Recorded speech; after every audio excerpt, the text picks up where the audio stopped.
About 3, 2, 1. Well, welcome everyone to the Lunch Bunch with Dr. Judy. Sorry to keep you waiting. I hope absence did make the heart grow fonder. This program is offered by Delaware Hospice. It's part of our ongoing commitment at Delaware Hospice to community education. So welcome back to those of you who are returning, and welcome to all of you who are joining me for the first time. I want to do a special shout out to my friends in the Boston area, and I also want to shout out to all those who have been a part of this program for many years. I miss all of you terribly, and I really look forward to the day when we can see each other in person. I'm going to tell you about the next two programs we have coming up. All the programs are on Fridays from 12:30 to 1:30, usually the first Friday of the month. If you're not on the mailing list, but got this information from a friend and you want to be on the mailing list, or if you want to get a copy of the handout that goes with today's talk, which probably you do. It's got a lot of good information, links, YouTube videos, things you might want to check out.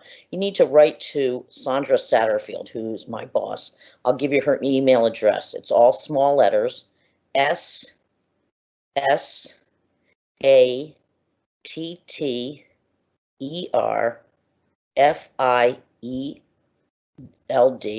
So that's short for Sandra Satterfield, S. Satterfield at Delaware Hospice, all one word, all small letters, DelawareHospice.org.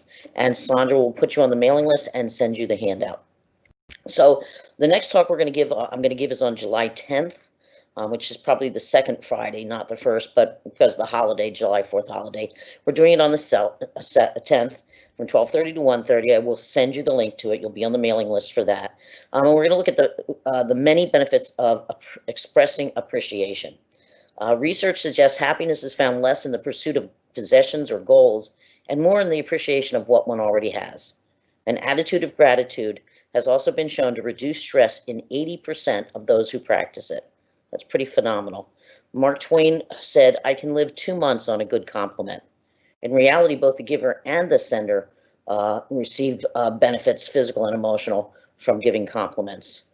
So come learn how to enhance your happiness and your well-being using the techniques that cultivate genuine gratitude. And I believe in genuine gratitude, which means that I believe you also get to vent about the things you're not happy about.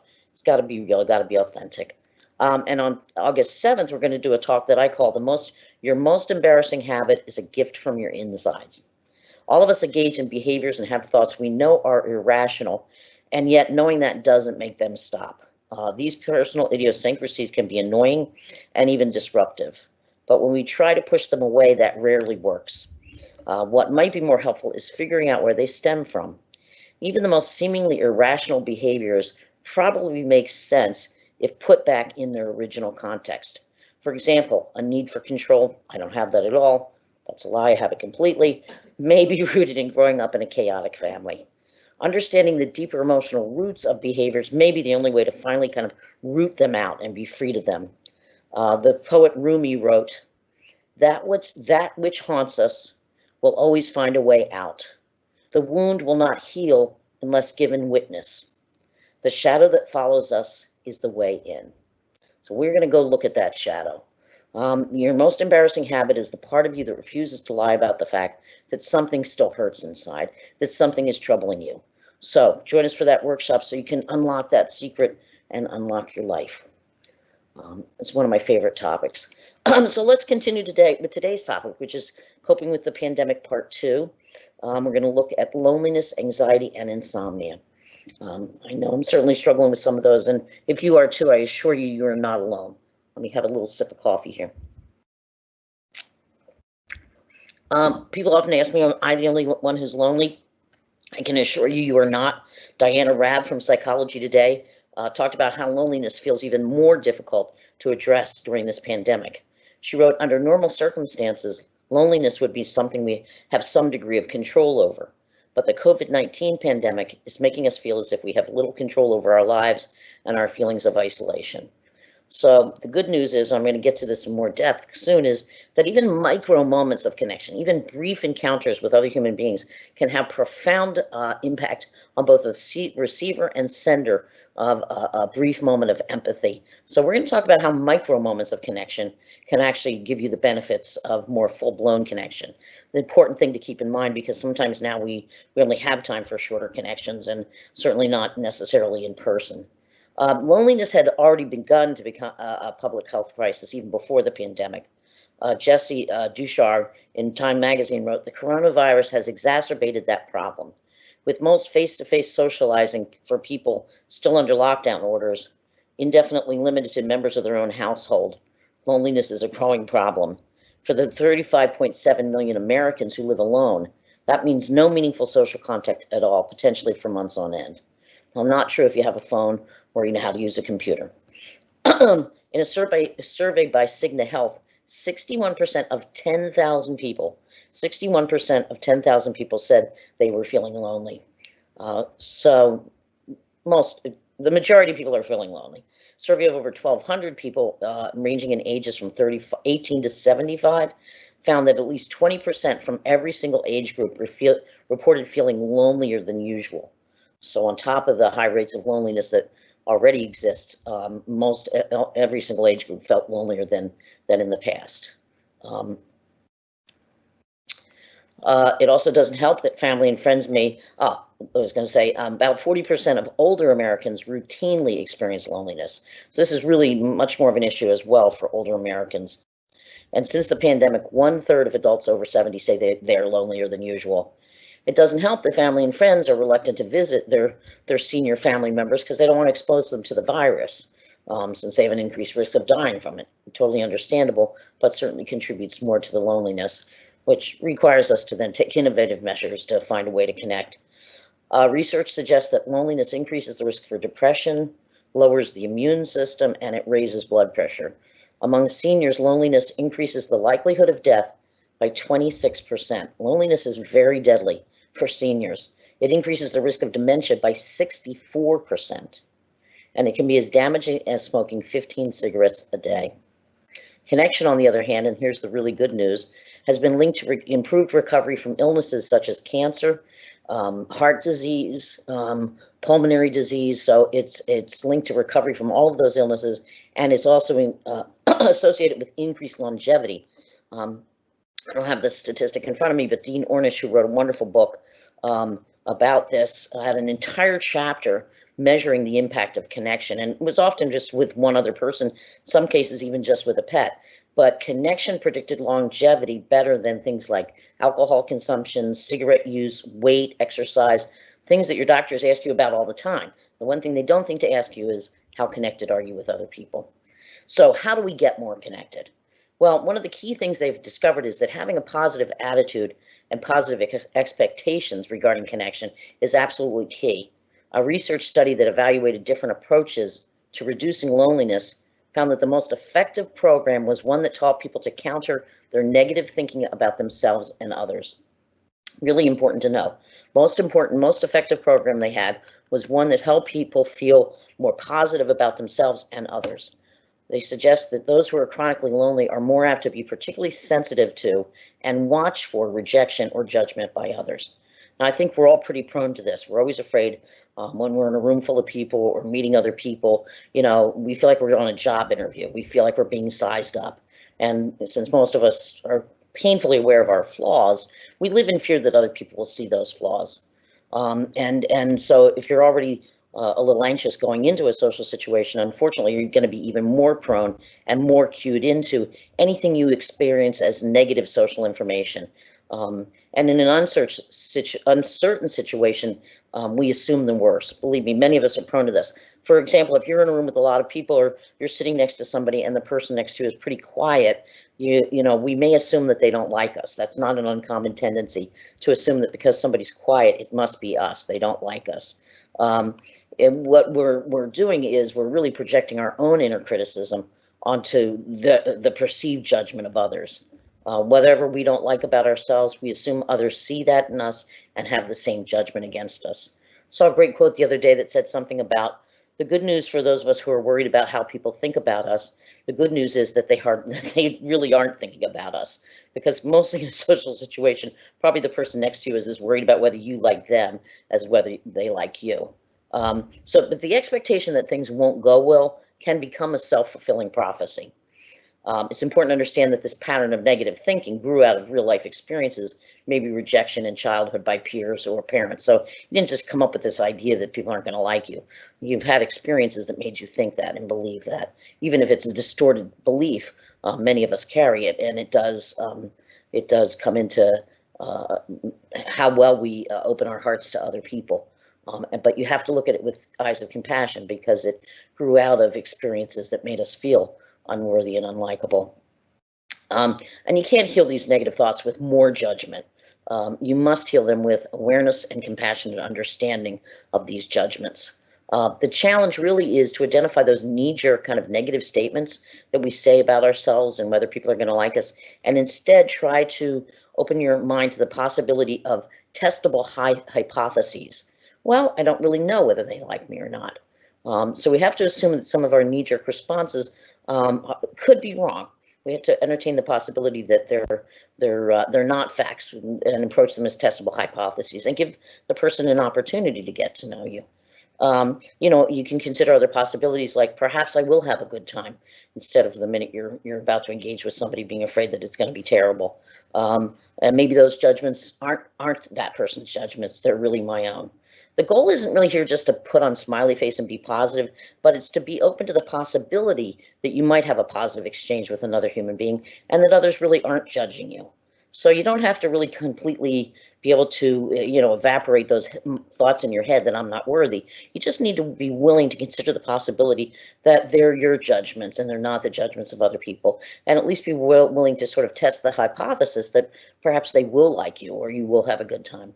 Most of us are very fearful of rejection, and our inner critic and negative thinking really emerged as a way to be self-protective. If we got judged as children, it was very painful. So it's almost like we do unto ourselves what we fear others will do unto us. So, for example, if you had a parent who always picked on you, you're always trying to think about the thing you did wrong so that you're not making yourself vulnerable to that criticism. So have compassion for where this comes from. It came from experiences where you felt like this was the only way to defend yourself. So don't beat yourself up on top of everything else. Counter the inner critic with a more loving kind of internal voice. And if you find it hard to find that voice within yourself, imagine the most loving person you know coaching you to stay open to positive possibilities. So that's the key, staying open to positive possibilities. And again, many of us struggle with feelings of shame. Shame is this belief that down deep we're flawed, we're inadequate, we're unworthy of love, and if people only saw it, they would know that. That's an experience we got from childhood. Nobody comes into this world unworthy of love. So it was a lie then, but it's something many of us have internalized. The way to solve shame, the antidote for shame, is empathy. But you have to be willing to risk vulnerability to sometimes get that empathy. Brene Brown, who writes a lot about this whole concept of shame and has one of the best TED Talks out there. It's called The Power of Vulnerability. Google it, TED Talk, Power of Vulnerability. It's one of the most powerful TED Talks I've seen. She says you can develop a resilience to shame, and she's got a whole lot of books on that topic that you'll find on your handout. So what you really have to do to get close to people is you have to be willing to be vulnerable. I think she says that the word courage comes from the Latin meaning cur, which is heart. And it's about being willing to live your life with your whole heart and being willing to share your vulnerabilities and your imperfections with others, and to tell the true story of your life, not the one you think others want to hear. Now, I know the idea that you'll make more real and meaningful connections by being vulnerable and sharing your imperfect self may feel very counterintuitive or very frightening, maybe even a little bit crazy. And yet I believe it is what we are called to do. It's about dropping that wall, even if you can only take a few bricks off at a time. But when you bring the wall down, that's when you have the greatest possibility of meaningful connection. Because at the end of the day, the only love that really sinks into our soul is unconditional love. Love that doesn't require you to be perfect. And the good news is we're all imperfect. To be human is to be imperfect. None of us is perfect. Some people operate under the delusion that they're perfect, and they're called narcissists, and they're very dangerous.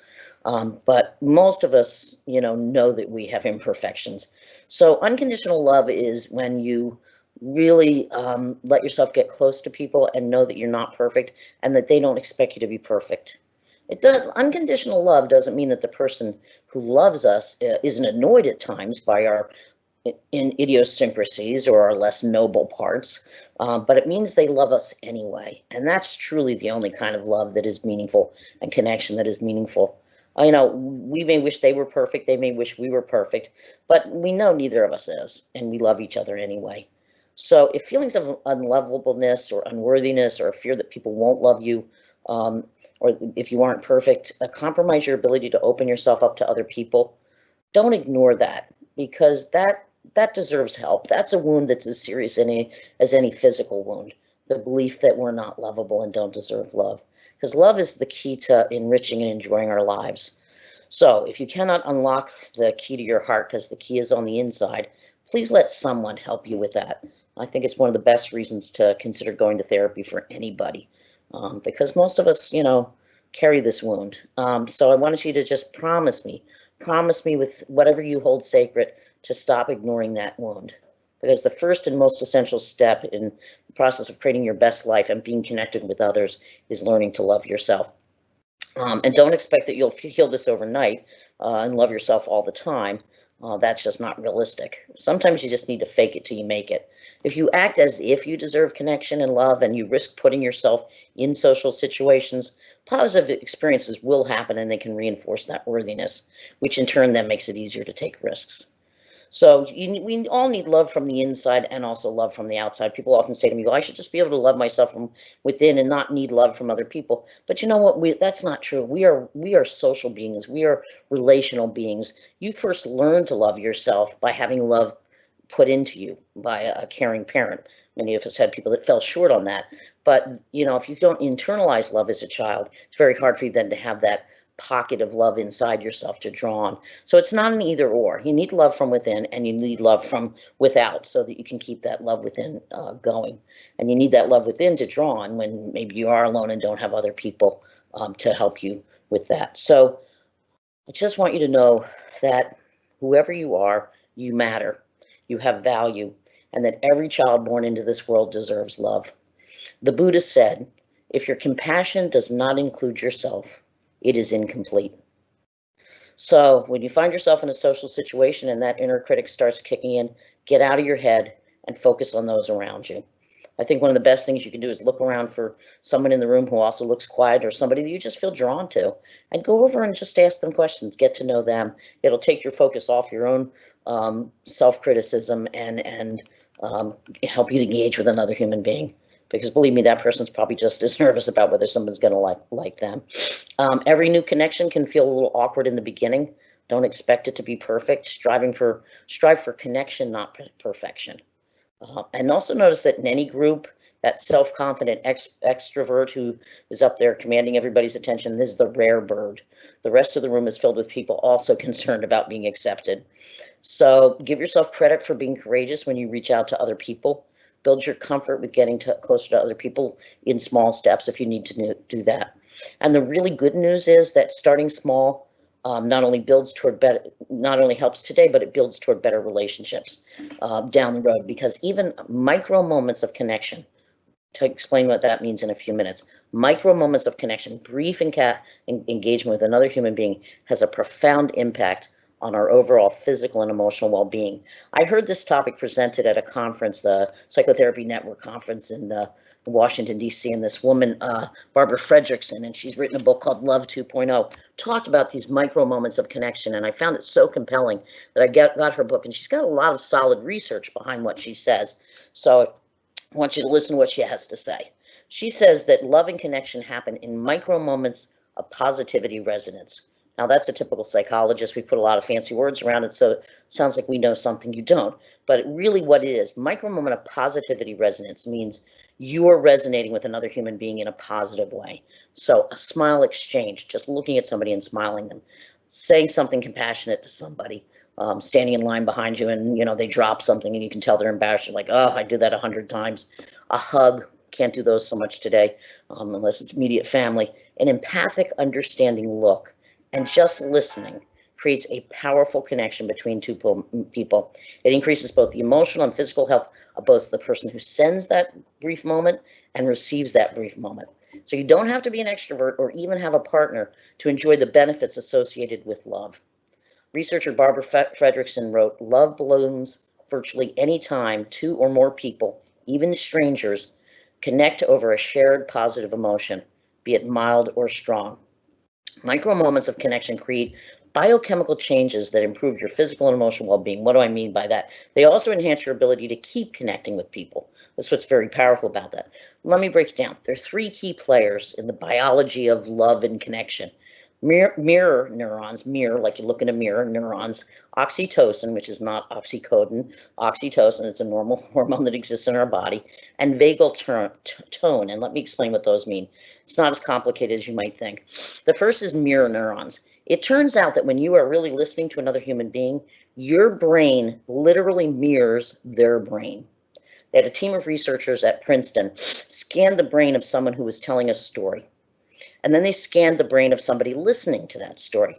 And they were actually able to see that the same areas of the brain that were active when the person was telling the story, all the ways in which the brain lit up in the person that was telling the story, all the ways in which their neurons fired.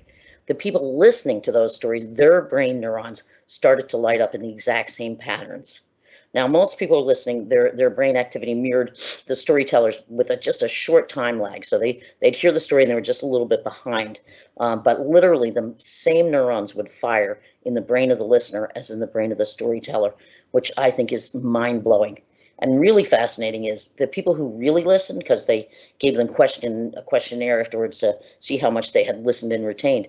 The people who had really listened well, their brains actually anticipated where the storyteller was going. So as they listened, they were a step ahead of the storyteller in terms of the parts of the brain that were lighting up, which is just phenomenal. So when we listen, we really, really listen, our brain literally reflects back the brain activity of the storyteller. So we have these things called mirror neurons, and that's what they do when we're listening to somebody else. And the amazing thing is it really shows that our brains are wired for connection because we have these mirror neurons. Now, the second key player in connection is oxytocin, which is often called the love and cuddle hormone. It is a hormone that we all have in our bodies, and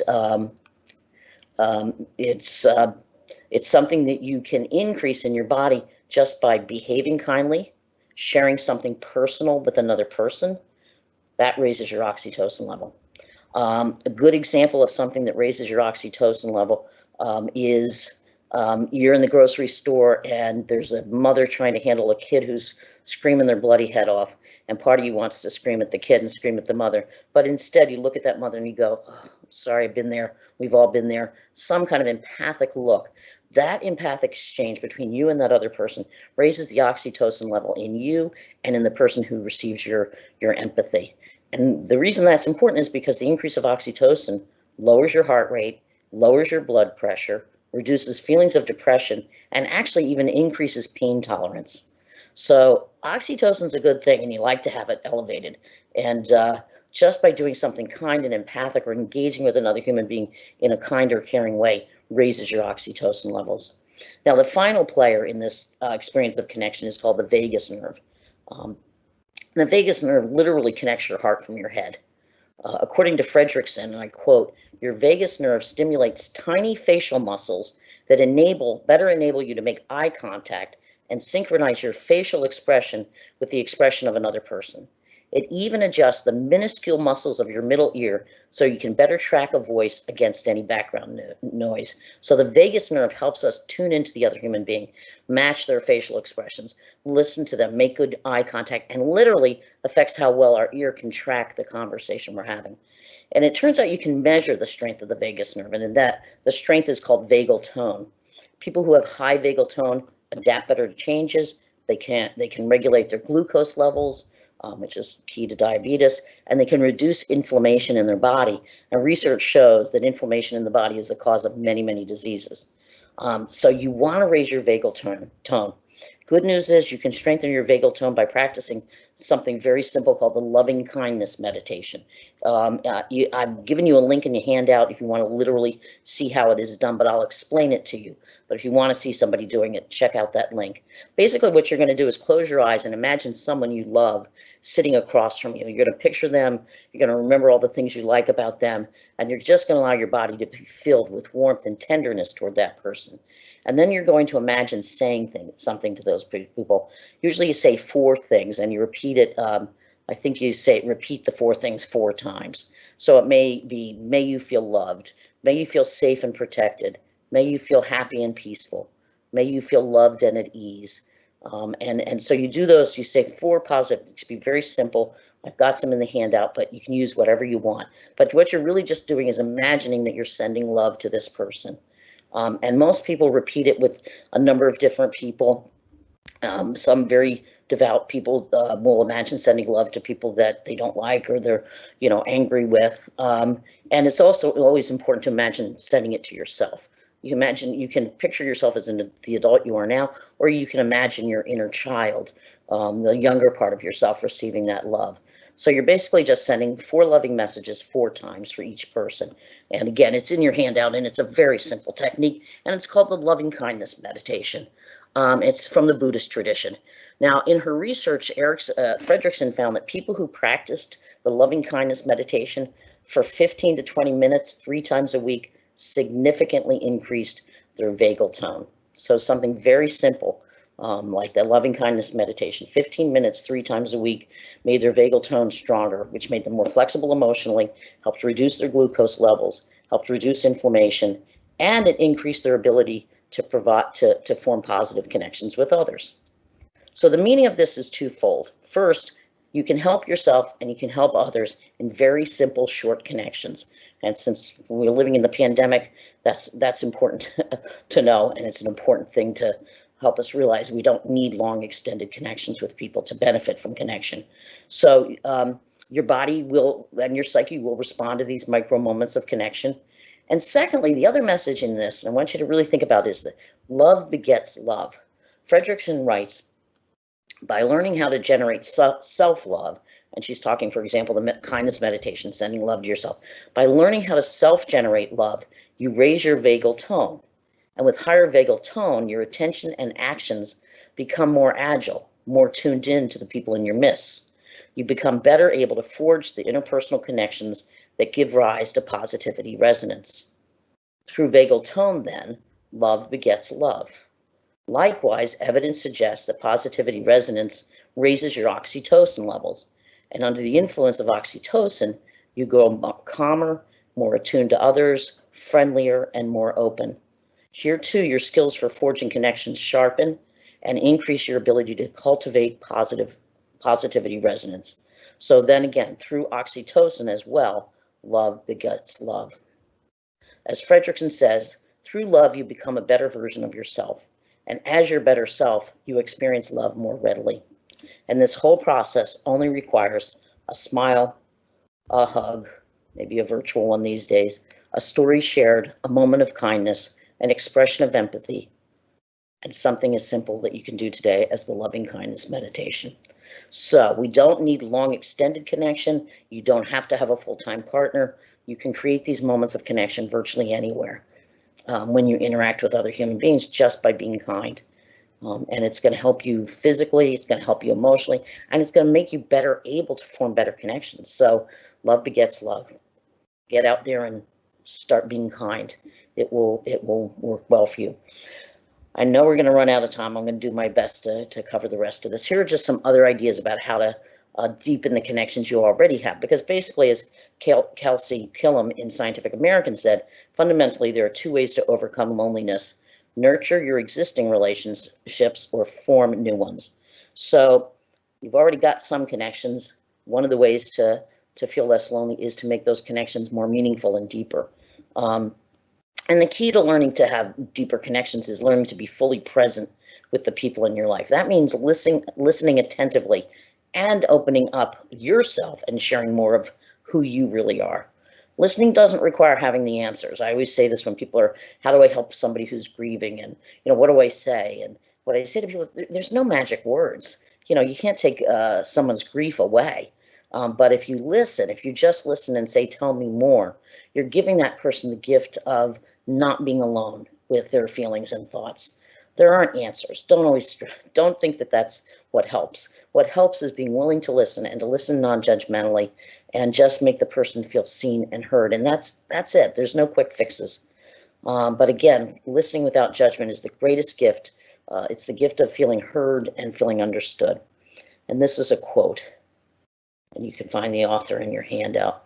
When we honestly ask ourselves which person in our lives means the most to us, we often find that it is those who, instead of giving much advice, solutions, or cures, have chosen rather to share our pain and touch our wounds with a gentle and tender hand.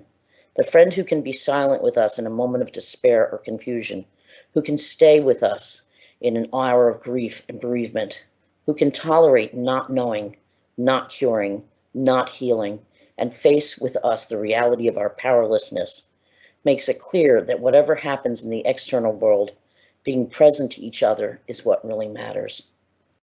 So be present for people. Also, a thing that's important to learn is to learn how to ask for what you need from people. People really can't read your mind. I often say, who's the house guest you want the most? The one who won't tell you what they really need and when they really want to eat and when they really want to go to bed because they think that's, not polite, versus the person who says, look, this is what I need. This is the kind of food I like to have for breakfast. Tell you one thing, I'll take the guest who tells me what they need anytime. So it's challenging for people to learn how to ask for what they need. But you know what? It's really important to do that because people really can't read your minds and they really do want to give you what you need, but you have to tell them. It's crazy to think that if people love us, they'll know what we need and they can read our minds. It's just not fair. We're not mostly mind readers. So go deeper, be more authentic, ask for what you need, and create more meaningful conversations with the people around you. Somebody on Psychology Today blog wrote, what makes us feel connected to others is not just the act of sharing feelings, hopes, or fears, but actually having a conversation about them once we do. So make sure you drill down a bit and have a back and forth discussion, not just about what you're feeling, but also how you're trying to manage those feelings.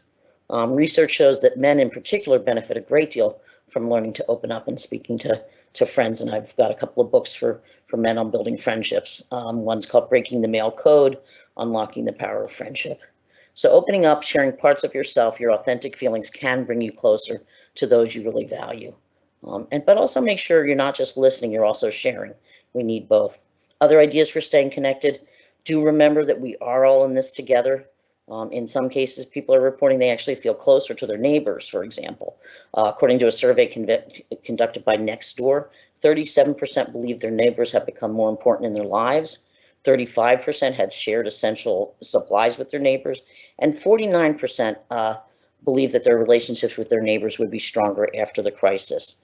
So we're all in this together, and there's a lot of that mentality out there. You need to find those other people that feel that way. Email, call friends you haven't contacted in a while. Good time to rekindle old connections. Look through old photos, contact people in those pictures and reminisce. Read a book to your grandchild via Zoom or chat or FaceTime or any of those. Organize a get-together on Zoom. People are having meals, happy hours, watching movies together on Zoom, so that even if you're not physically next to each other, you can do things together. House Party is an app that you can use. It's all in your handout with family and friends to play games online. You can find kindred spirit through meetups. Just go to the website Meetup. You can type in your location. You'll find lists of groups who do everything from outdoor activities to go to movies together, who are interested in photography or metaphysical books, or there's just, a group for everybody. Now, one of those groups may not be meeting right now, but they may be doing Zoom activities together. So definitely something to look into. You can watch a movie with a friend via netflixparty.com. So you're both watching the same movie and you can comment back and forth to each other. There's Facebook, FaceTime, Skype, Google Duo. They're all ways to connect with other people who you can actually see. I'm sure most of you know about that, but if you don't, I have an article that you can click on in the handout that will introduce you to some of your different options.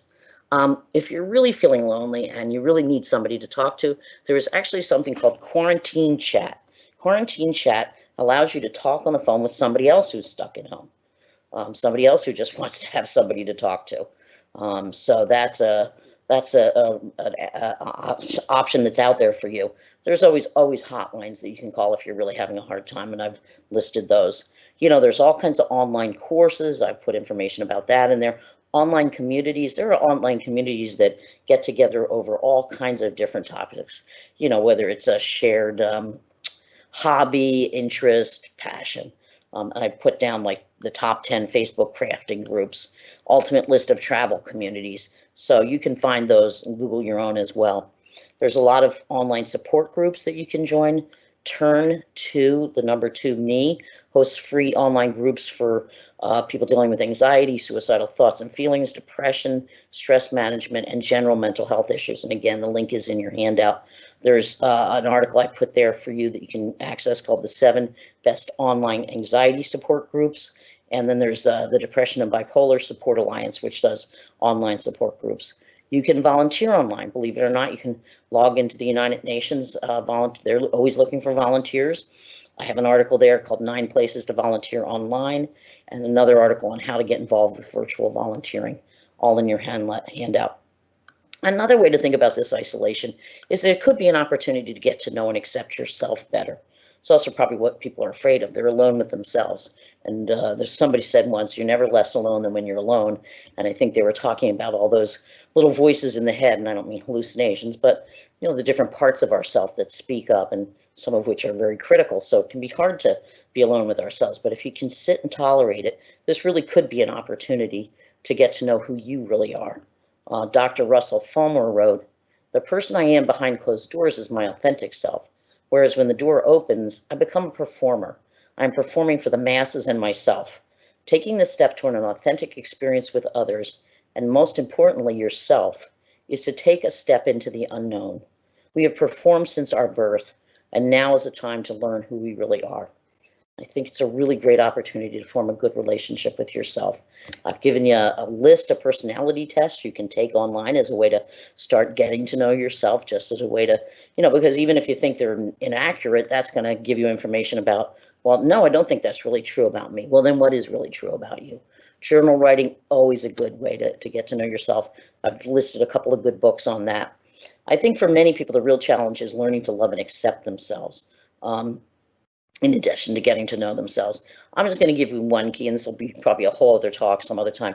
One key is to look at yourself as a mansion with many rooms, because we really are mansions with many rooms. And all of us have some, you know, very clean and pleasing rooms, and they're the ones we let others see. But we also have rooms which are messy, which we prefer not to show others. But all rooms exist for a reason, and looking at your less gracious rooms with eyes of compassion is critical. And this is going to be my big talk in August. If you have a room where you're hiding, for example, an addiction, this room likely stems from a void created by not enough love in your childhood.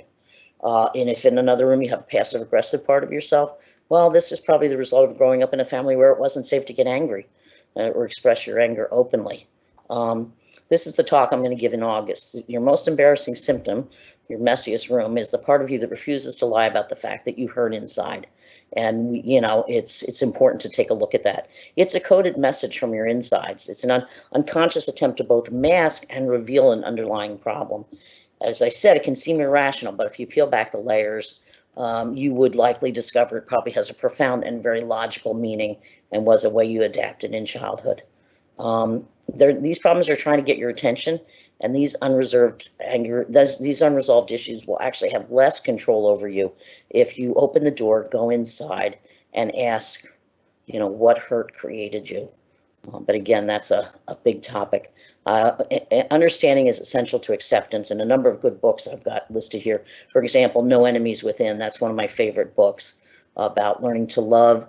It's a creative process, it says, for discovering what's right about what's wrong. So look at that. Other things you do for connection is adopt a pet. It reduces risk of depression, lowers blood pressure in stressful situations, improves heart health, helps produce calm, and it reduces the need for doctor visits. But avoid buying dogs from stores or online, because they're usually from very inhumane puppy mills.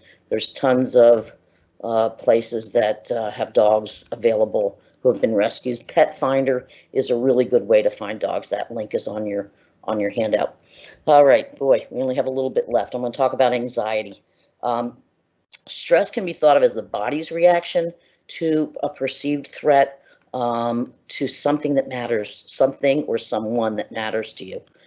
Anxiety, by contrast, involves emotional, mental, and physical symptoms. Anxiety can arise from stress, and it also exacerbates stress. There's a part of the brain called the amygdala. It's associated with all our emotions, and it's also associated with the fight or flight response. I'm sure you've heard of that. When you're upset, or anxious, you go into fight or flight mode. You just think your two choices are stop and fight or run away. As it turns out, the activation of the amygdala has a lot to do with anxiety, because things that activate the amygdala, get it really going, cause anxiety. Things which calm it reduce anxiety. And while the body's response to anxiety, that's fight or flight, is well known, there is actually another response that is very common, which encourages us to seek out support from others. We know this response it's called the tend and befriend response. Tend and befriend. It's more common in women, and during these times of prolonged stress, it probably is a much healthier response to stress than fight or flight. It's more sustainable. The Wellness Society, in a book called, and it's listed on your handout, the Coronavirus Anxiety Workbook, says it's important to understand that you cannot control anxiety from occurring. This is your brain's automatic survival mechanism. What matters is learning how to respond to anxiety helpfully so that you don't get carried away by it. Allostatic load is a term that helps us understand the wear and tear on our bodies and psyches of chronic stress. B.S. McEwen in the Science Digest wrote, allostatic load is defined as the cost of chronic exposure to elevated or fluctuating endocrine or neural responses resulting from chronic or repeated challenges that the person experiences as stressful.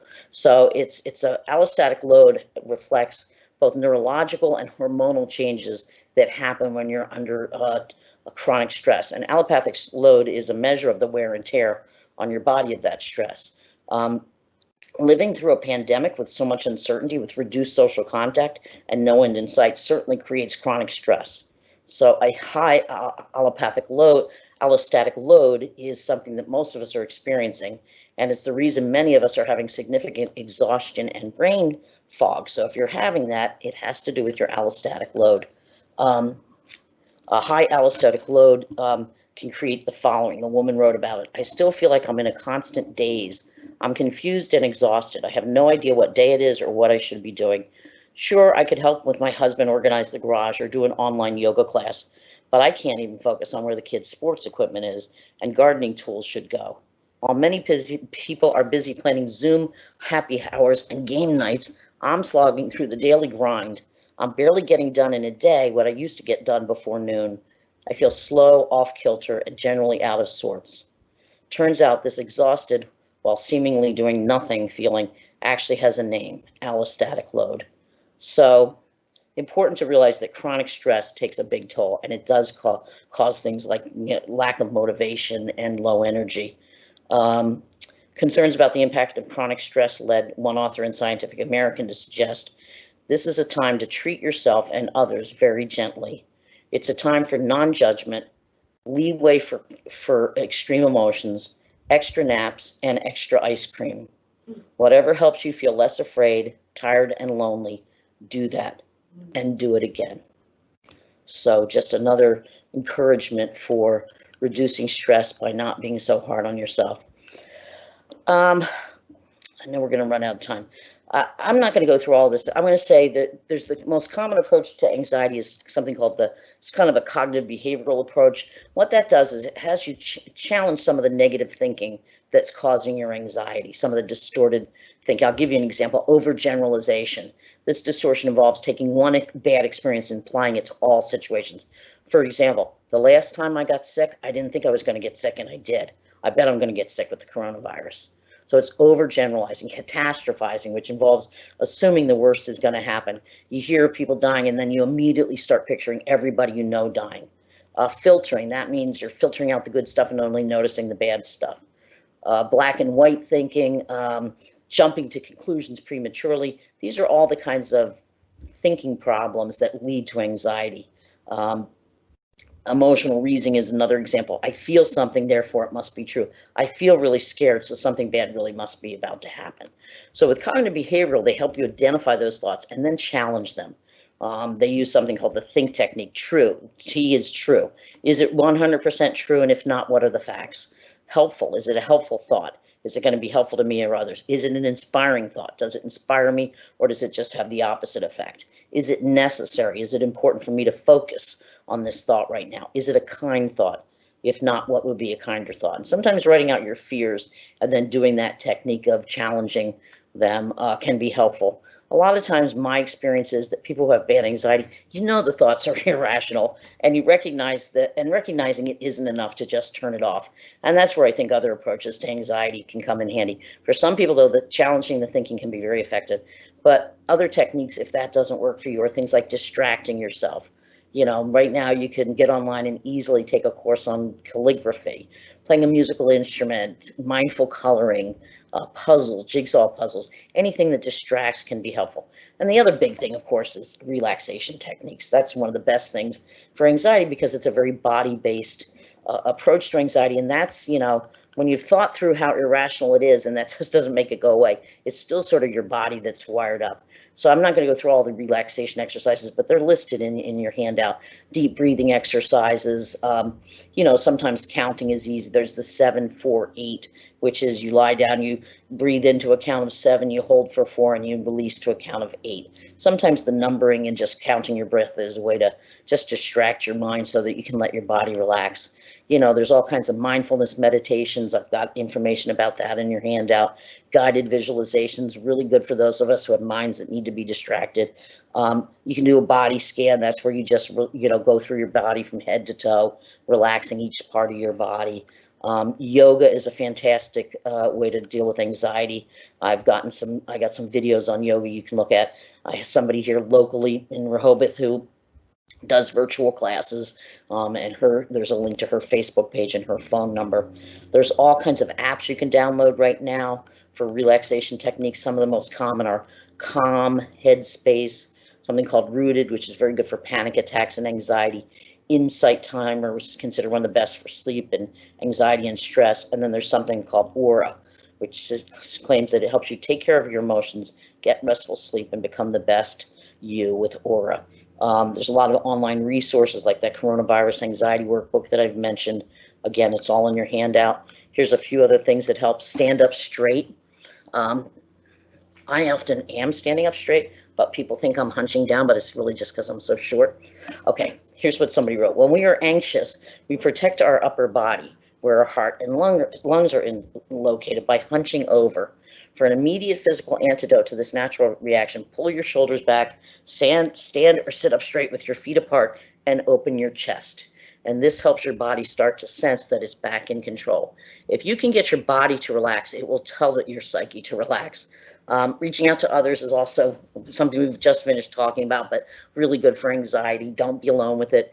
I think it was Mr. Rogers that said, if you can mention it, you can imagine it, you can manage it. Exercise, very good for anxiety. I say find non-should exercise, meaning stuff that you enjoy doing, dancing around the room, going for a walk. Practice gratitude. Turns out that when you practice gratitude on a daily basis, it releases dopamine and serotonin, which are two crucial neurotransmitters responsible for our emotions, and they make us feel good. So there's a lot of different things such as gratitude. Consider meditation. And if it's really bad, consider medication. Antidepressants are probably the best thing to take for anxiety because they don't run the risk of addiction. The benzodiazepines like Ativan and Klonopin, they're really only appropriate for short-term use because they're so addicting. Antidepressants are not addicting, and they will dramatically improve anxiety. So things like Prozac, Zoloft, Paxil, Lexapro, I've got them listed there. So talk to your doctor if you're really having persistent and chronic anxiety that's getting in the way of your ability to function. There's nothing noble about suffering unnecessarily. There really isn't. That was a lie that I know I was taught, and I think many of us were. We'll have plenty of opportunities to suffer that we don't have any control over. But, let's take advantage of the ones where we can control them or improve them with things like medication. quickly, I'll just say a little bit about sleep. Even before the pandemic, 30 to 35% of adults suffered from insomnia. And since the pandemic, a survey by Sleep Health found that 22% of those surveyed said they had even poorer quality sleep since the pandemic. Part of that's anxiety. Some of it's that our sleep schedules have changed because we don't have to get up at the same hour necessarily. It's estimated that about 1/3 of adults get less than 7 hours of sleep. That lowers your immunity, and it contributes to a host of other problems, from diabetes to heart attacks to cancer. I know I need to heed that one. And about 50% of adults over 65, 50% have some kind of sleep disorder. So here are the things you can do to sleep better. Eliminate the causes of poor sleep.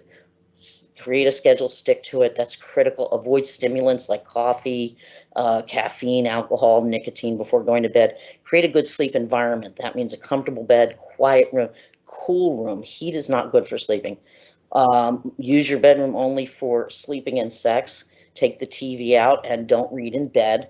Now, I've had Susan remind me that for many people, they fall asleep better reading in bed, and that's fine. But if you're having trouble falling asleep even when you're reading, then stop reading in the bed and read somewhere else. If you want to know what your natural sleep cycle is, go to bed the same time every night and see when you wake up naturally without an alarm clock. Might take a few weeks to find this and waking up naturally will tell you what your normal sleep cycle is.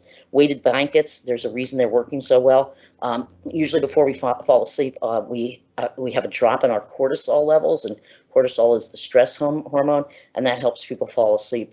And it naturally kind of decreases in the evening, but stress and anxiety can interfere with that and interfere with the ability to decrease that cortisol. But it turns out a weighted blanket, which provides deep pressure stimulation, does a lot of very good things for your body and helps you fall asleep. Get them on in stores, online. 12 pounds is about what most people need, but I think a lot of them are 15 pounds.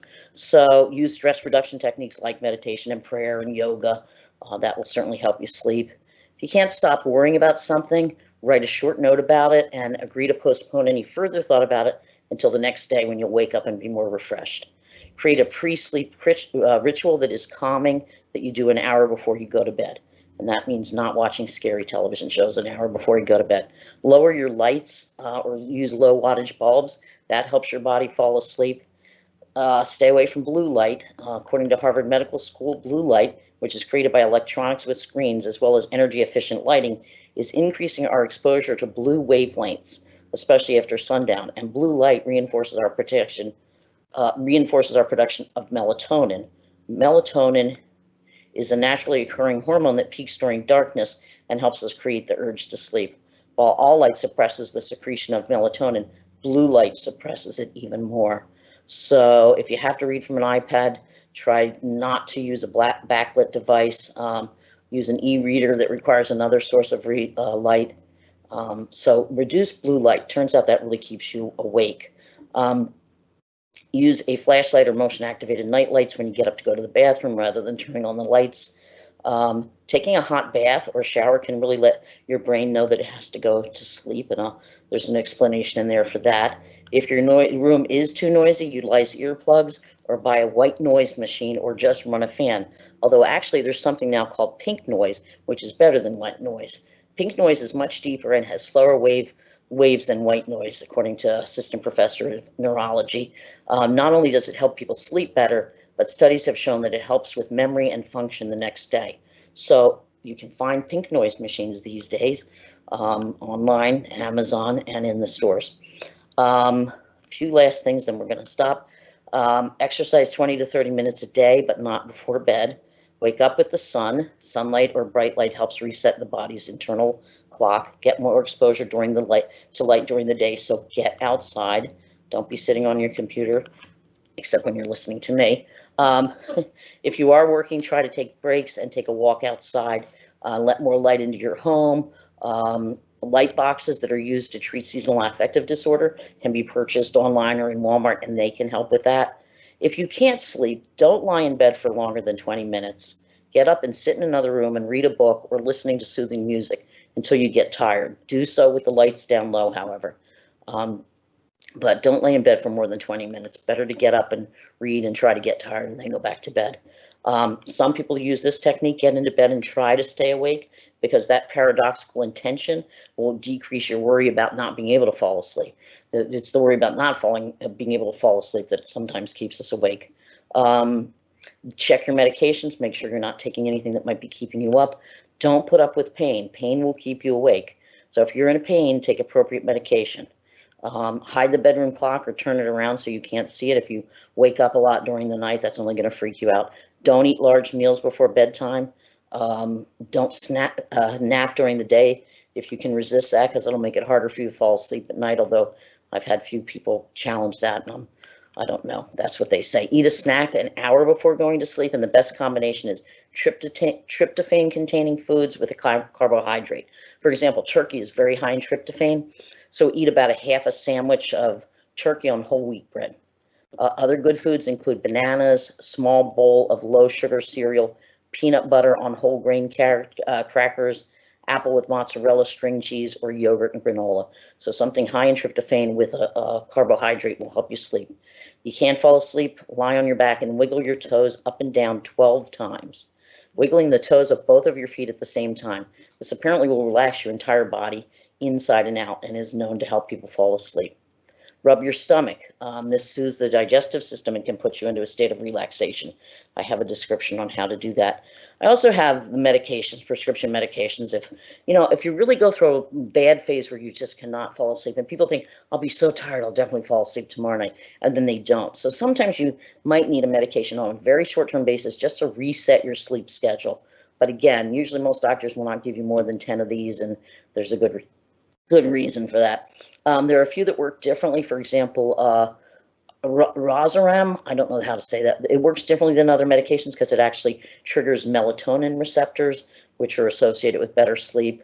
Also, Sonata is something that's helpful for people who can fall asleep but wake up in the middle of the night and can't fall back asleep, because it's basically a form of Ambien that only is powerful for about 4 hours. So if you wake up to 2 or 3 in the morning, you don't want to take something that works for 7 hours because you're going to be groggy when you have to get up. But Sonata only works for 4 hours, and that can be helpful. Antidepressants are actually very helpful for sleep because anxiety triggers a lot of sleep and sleep problems.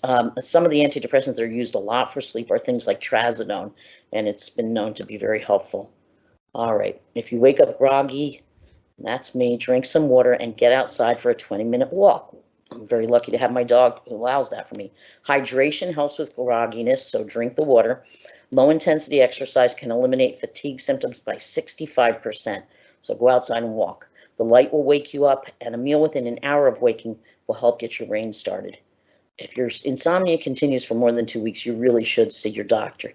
You should also see your doctor if you have other sleep problems, such as maybe sleep apnea, which is characterized by very loud snoring, morning headaches, waking up gasping for air, excessive daytime sleepiness, restless leg syndrome, excessive daytime sleepiness syndrome. Contact your doctor if you can, if you're really having persistent problems with sleep. All right, time to end. There's a lot of resources on this handout, reading list, references. Make sure you get a copy of it. I'm going to end with a few quotes. The experience I had is that once you start talking about experiencing a mental health struggle, you realize that you're actually part of quite a big club. And Prince Harry said that. Life doesn't make sense without interdependence. We need each other. And the sooner we learn that, the better off for all of us. That was Erik Erikson. Anything that's human is memorable, and anything that is memorable can be more manageable. When we talk about our feelings, they become less overwhelming, less upsetting, and less scary. And that's my favorite, Fred Rogers. And lastly, you are the only thing in the world above all other things that you must never give up on. When I was in middle school, I was struggling with severe anxiety and depression, and with help and support I received from my family and a therapist, it saved my life. Asking for help is the first step. You are more precious to this world than you'll ever know. All right, I'm going to minimize this, and I'm going to see if I don't know if I have time for questions. Matt, do I have many questions coming up, or where are we at with that? I haven't seen any questions come in. Okay. All right. Well, I'm going to just thank everybody for joining us. And remember, July 7th will be our next talk, and we're going to talk about the attitude of gratitude. And thank you all for joining me. And again, if you need a copy of the handout, write to Sandra Satterfield, and the email address is Satterfield, SSATTERFIELD, Satterfield at DelawareHospice.org. And you can try and reach me as well. And my email address is just my name, all in small letters, Judith Pearson at Juno.com, and it's JUDITHPIERSON at Juno.com. Thank you all again, and I will see you in a little bit more than a month. Take care and enjoy summer. Bye-bye.